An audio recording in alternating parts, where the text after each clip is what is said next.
LPU ప్లేస్మెంట్ల రికార్డులు సృష్టిస్తోంది. Final year student 2.5 కోట్ల ప్యాకేజ్ పొందుతున్నారు. 1700 మందికి పైగా LPU స్టూడెంట్స్ 10 లక్షల నుంచి 2.5 కోట్ల ప్యాకేజెస్ పొందారు. విద్యా విప్లవం ప్రారంభమైంది లవ్లీ ప్రొఫెషనల్ యూనివర్సిటీలో. ఎడిటరు, దాదాపు 3-4 దశాబ్దాలు జర్నలిజంతో సుదీర్ఘ అనుభవం ఉన్న కొమ్మినేని శ్రీనివాసరావు గారి షో సాక్షి టీవీలో, అందులో మరో సీనియర్ జర్నలిస్టు కృష్ణంరాజు, ఆయన అనలిస్ట్ కూడా డిబేట్స్ లేకపోతుంటాడు.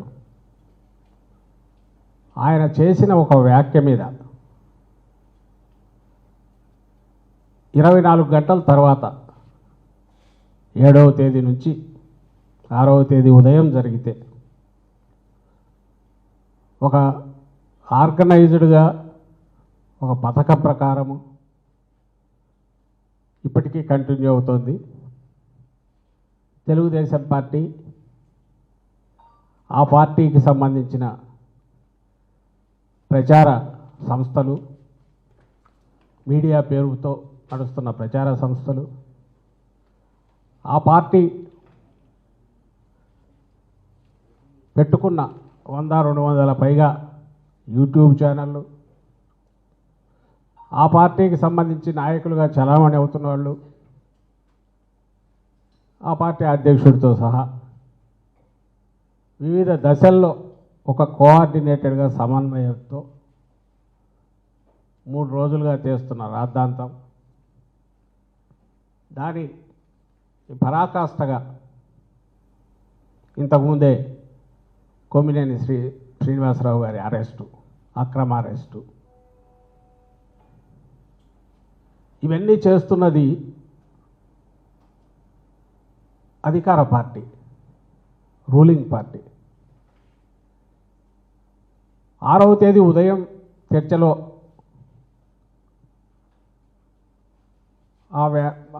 అనలిస్ట్, విశ్లేషకుడు, జర్నలిస్టు కృష్ణంరాజు గారు ఏ వ్యాఖ్య అయితే చేశారో దానికి సంబంధించినంత వరకు ఆ సమయంలో సబ్జెక్టు చాలా మీడియాల్లో వచ్చిన సంబంధించింది ఇష్యూ అయినా, అందులో అమరావతి చుట్టుపక్కల ఆయన మెన్షన్ చేసినప్పుడు కొమ్మినేని గారు మళ్ళీ మేము చూస్తే వారించారు, వద్దులేండి అవన్నీ ఎందుకు అని అన్నారు. అలాగే మీరు ఏదైనా చెప్పినా అది దైవదూషణలాగా భావిస్తారు. అమరావతి చుట్టుపక్కలైనా ఆ పేరు అని ఎవరు ఏదన్నా దాన్ని చాలా ఇదిగా రియాక్ట్ అవుతారు, ఎందుకు జాగ్రత్తగా ఉండండి అని కూడా హితవు చెప్పినట్టున్నారు. అదే ఆయన వారించాడు, ఆ వ్యాఖ్య అయిపోయింది, డిబేట్ అయిపోయింది. అది ఎవరు చూశారో తెలియదు. దాన్ని తర్వాత రిపీట్ చేయడం కానీ ఛానల్లో, లేదా సాక్షి పత్రికలో దాని గురించి వేయడం కానీ, లేదా దాన్ని ఉటంకిస్తూ ఏదో కృష్ణంరాజు కానీ, లేకపోతే కొమ్మినేని కానీ, లేదా మరో నాయకుడు కానీ, ఇంకో సంస్థ కానీ ఎవ్వరు ఎక్కడా మాట్లాడాల. ఎందుకంటే డిబేట్ అనేది నలుగురిని ఓ దగ్గర కూర్చోబెట్టి చర్చా వేదికలో మోడరేటర్గా ఛానల్ నుంచి ఓ జర్నలిస్టో, ఒక యాంకరు ఎవరో కూర్చొని నడుపుతారు, ప్రెజెంటర్ ఉంటాడు, అందరికీ తెలిసిందే, రోజు చూస్తున్నది. ఇందులో ఏ అభిప్రాయాలు వ్యక్తమైనా అవి వ్యక్తిగతమైనవి. అయితే ఆ వ్యక్తిగతమైన అభిప్రాయాలు కొంచెం హద్దులు మీరినప్పుడు, అవతల ఇంకెవరైనా వ్యక్తిత్వ హననానికో ఒక సెక్షన్ను బాధ పెడతాది అనుకున్నప్పుడు ఆ ప్రెజెంటర్ ఆపే ప్రయత్నం చేయాలి, చేస్తారు. ఆ పని కొమ్మినేని శ్రీనివాసరావు గారు ప్రయత్నం చేశారు. ఆ పాసింగ్, ఆ తర్వాత అతను వేరే సబ్జెక్టులకు పోయినట్టున్నాడు, అది రాలే. అతను ఏమైనా స్ట్రెస్ పెట్టి లేదు ఇట్లే అంటానని అతను అన్నట్లేదు, అది పాసింగ్ దీనిలాగా వెళ్ళిపోయినట్టుంది. తరువాత ఎప్పుడైతే 7వ తేదీ ఉదయం నుంచి ఓహో దీన్ని తీసుకొని మనం ఏదో చేయొచ్చని వాళ్ళు మొదలుపెట్టి దుష్ప్రచారం మొదలుపెట్టారో, ఆ మీడియా సాక్షి మీడియా జగన్మోహన్ రెడ్డి గారికి చెందింది కాబట్టి, కుటుంబానికి చెందింది కాబట్టి వాళ్ళ మీద పర్సనల్ అటాక్ మొదలుపెట్టారు. ఇది అనవసరంగా వైల్డ్ దీనికి పోతోంది. ఉద్దేశం కాదు, ఛానల్ ఉద్దేశం కాదు, ఎడిటర్ ఉద్దేశం కాదు, ఈవెన్ డిబేట్ కండక్ట్ చేస్తున్న కొమ్మినేని గారి ఉద్దేశం కాదు. అండ్ ఈవెన్ అనలిస్ట్ కూడా ఆ సందర్భంలో అతను ఉచితం అనుకొని అన్నది కూడా తర్వాత ఎక్స్టెండ్ చేయలే. లైక్ వాళ్ళ ఛానళ్ళలో జరిగే డిస్కషన్లో స్ట్రెస్ పెట్టి అవును నేను అన్నది కరెక్ట్ అని ఒకవేళ వీళ్ళు వారించినట్టు నటించిన ఆ ప్రజెంటరు వాళ్ళు దుందుడుగ్గా మాట్లాడిన సందర్భాలు చాలా ఉన్నాయి స్ట్రెస్ పెట్టి. అలాంటిది కూడా ఇక్కడ జరగలే. ఏబిఎన్లోనో TV5లోనో చూస్తే ఆ ఛానల్స్లో వందల డిస్కషన్స్ అసలు మొదలు పెట్టడం దగ్గర నుంచి క్యారెక్టర్ అసాసినేషన్తో జగన్మోహన్ రెడ్డి గారి గురించి కానీ, వైఎస్ఆర్సీపీ నాయకుల గురించి కానీ, దుర్భాషలు అక్కడ డిబేట్లు పార్టిసిపేట్ చేసుకున్న వాళ్ళ గురించి కానీ, లేదా ఇంకొక నాయకుడు ఎన్నో జరిగినాయి. వాటన్నిటి నేను వాటిజోలు కూడా పోవట్లా. వాటిని ఎందుకు పట్టించుకోలేదంటే,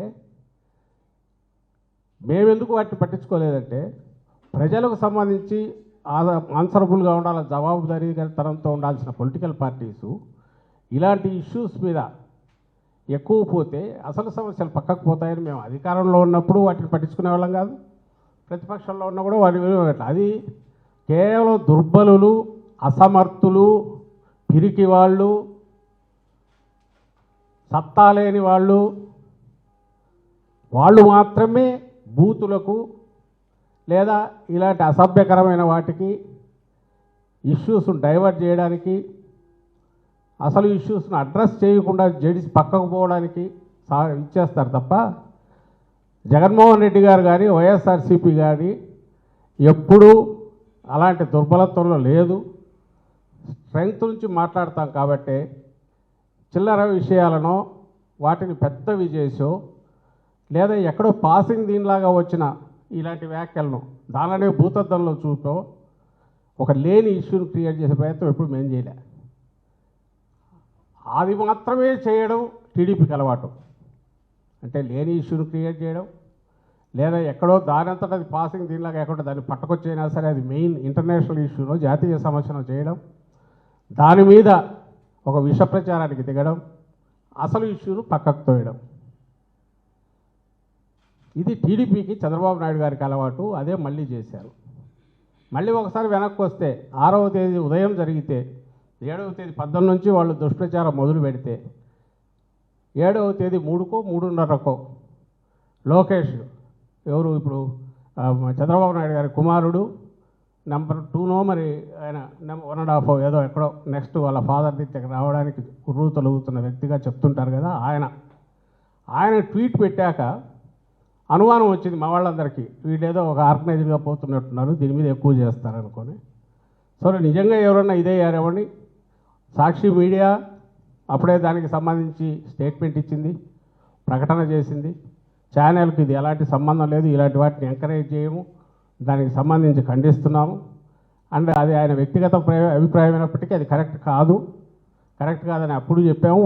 మా స్టాండ్ ఇప్పటికే అది సాక్షి మీడియా స్పష్టంగా స్క్రీన్ మీద బిగ్ బ్రేక్ కింద పెద్ద స్టేట్మెంట్ ఇచ్చింది. ఆ అనలిస్టు జర్నలిస్ట్ కృష్ణరాజు ఆయన స్టేట్మెంట్ ఇచ్చాడు. రాత్రి వాళ్ళ ప్రచారం పర్సనల్ లెవెల్ దాటి అసహ్యకరమైన రీతిలో జగన్మోహన్ రెడ్డి గారి గురించి, భారతీయమ్మ గురించి మొదలైన తర్వాత వైఎస్ఆర్సీపీ అఫీషియల్ స్టేట్మెంట్ కూడా ఇచ్చాం. ఇది పార్టీకి సంబంధం లేదు, సాక్షి మీడియా ఆల్రెడీ ఇది చేసింది, ప్లస్ అతను ఇచ్చాడు. పార్టీ ఇలాంటి వాటిని ఎంకరేజ్ చేయదు, దాన్ని పూర్తిగా ఖండిస్తున్నామని చెప్పాం. ఇలాంటి వాటికి స్కోప్ ఇవ్వకూడదని చెప్పాం. దయచేసి దీని ఇంతటితో వదిలేయండి అని కూడా చెప్పాం. ఇది 7వ తేదీ జరిగింది. 8వ తేదీ ఇంకా ఎక్కువైంది. 7వ తేదీ ఒక స్థాయిలో జరిగితే 8 వచ్చేసరికి రాష్ట్ర వ్యాప్తంగా అని చెప్పి కంప్లైంట్లు 7వ తేదీ నుంచి మొదలయ్యాయి. 8 వచ్చేసరికి ప్రదర్శనలని ఆర్గనైజ్ చేశారు. ఇంకా ఆ దుర్భాషలు కానీ, వీధుల్లో వీళ్ళు దిష్టి బొమ్మలను దగ్ధం చేయడం కానీ, సాక్షి ఆఫీసుల మీదకి వెళ్ళడం కానీ, ఇంకా దాని అరాచకానికి పరాకాష్ఠగా కనపడుతుంది.